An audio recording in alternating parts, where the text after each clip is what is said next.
teen tällaisen ihanan lettikampauksen. Eli mä oon Riikalle laittanut pikkusen jo kiharaa tänne pohjalle, että me saadaan niinku muhkeutta tähän hiukseen. Sitten mä jatkan tuperauksella. Lähdetään ihan harjalla käymään tuota pintaa läpi silottamaan. Sitten mä otan täältä, alan letittämään ihan tavallista lettiä, paitsi käännän sen tänne alle. Ja jätän sen sitten taas vaan siihen.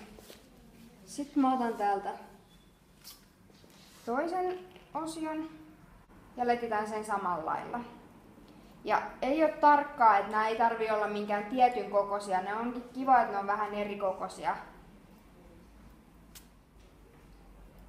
Joo, eli mä letitän tänne alle, että se nousee vähän niin kuin pintaan se lettin kuvio siitä, mutta voi tehdä miten tykkää, saa sen siihen päällekin hyvin.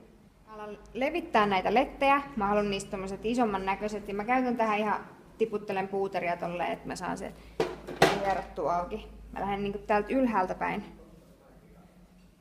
vetelemään sitä.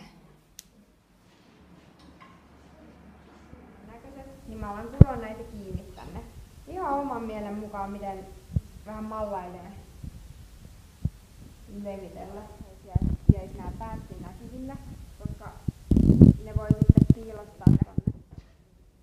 Eli välttää sitä, että siellä pinnillä saa jo hyvän näköistä. Jos ei mene ekalla kerralla niinku silleen, että se näyttäisi hyvältä, niin sit vaan pinni pois. Ja taas, koska ollaan ihan arkikampausta tekemässä, niin sen ei tarvikaan näyttää miltään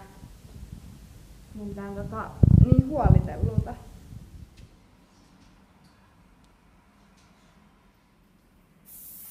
Tällä puikolla kiharran nämä etuhiukset, koska mä en saanut niitä tonne letille asti. Niin.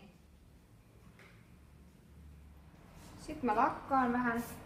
Mä laitan mun salaisen aseen eli kiiltosuikkeen vielä. Se olisi siinä.